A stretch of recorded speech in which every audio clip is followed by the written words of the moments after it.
अरे काय म्हणते आई, काय म्हणते, काय करून राहिली तू? फराळाचं खात आहे. फराळाचं करते? काय होतं आज? एकादशी येणार आहे आज. एकादशी? कार्तिक महिन्यातली एकादशी आज. अरे आज तर रविवार होता ना. रविवार होता तर काय झालं, आज मोठी एकादशी आहे. मोठी एकादशी आहे, मग तू उपास केला का? हो. अगं तब्येत खराब राहते, कशाला उपास करते ग? काही नाही होत. काही नाही होत. तर आता सायंकाळ, आता उपास का नाही सोडला? आता नसते सोडत, हा उपास निरंकाळ राहते. उद्या सोडा लागते, उद्या 12 येते. आजची एकादशी आहे, हा उपास पूर्ण करा लागते. अरे बापरे, ह्या मोठ्या म्हणजे एकादशी आहे. रात्रभर आज उपासच आहे? आज सकाळपासून? हो. उद्या सकाळी सोडशील? हो. दुपारी? हो वा वा वा. मग उपाशी म्हणजे उपास म्हणजे पूर्ण उपासच करत राहावं लागेल? हो. म्हणजे काही खायचं नाही त्याच्यामध्ये? फक्त नाही पाणी नाही ठेवायचं? नाही नाही बाबा, एवढं मोठं खा लागते ना, खा नाही लागत तर काय, आता फराळाचं खायचं पोटभर. फराळाचं खायला लागतं? हा, जेवण नाही करायचं. फराळाचं म्हणजे काय?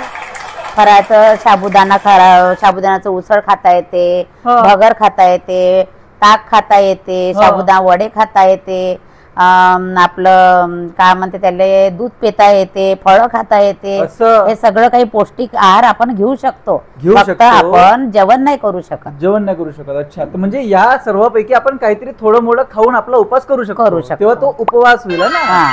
तर मी तुझ्या समोर काय पाहतोय ग? हे काय काय आहे ग? हे जिलेबी दिसून राहिली, मग हे वडे दिसून राहिले, हो.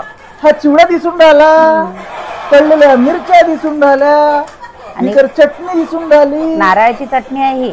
असं. आणि हा मठ्ठा पण दिसून राहिला. ताकाचा मठ्ठा आहे. अगं बाई बाई बाई बाई, मग एवढं मोठं सजवल्यापेक्षा जेवणच केलं असतं ना. जेवण चालत नाही ना. अगं तर हे काय आहे? हे जेवण नाही आहे, हे हा. उपासाचं फराळ आहे. अरे बापा देवा, हा कोणता उपास झाला ग?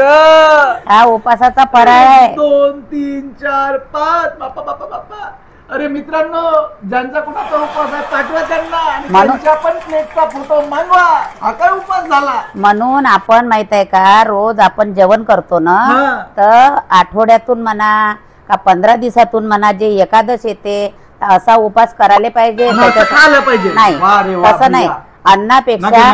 अन्नापेक्षा हा पौष्टिक आहार आहे. आणि आपली जे मशीन आहे पोटाची, हे आपली मशीन साफ होते, त्याच्यामुळे हा उपास केला जातो. अगं बाई, उपवास ते मशीन साफ करायला उपवाशी राहावं लागते, त्याच्यासाठी खावं नाही लागत. मित्रांनो, हा व्हिडिओ इथंच थांबवतो. ही प्लेट पाहून हा काही उपवास वाटत नाहीये मला, आणि ज्यांची प्लेट कोणाची अशी असेल त्यांना हा व्हिडिओ नक्की पाठवा, आणि त्यांच्या पण प्लेटची फोटो माझ्या कमेंट बॉक्स मध्ये नक्की टाका. धन्यवाद आणि थँक्यू.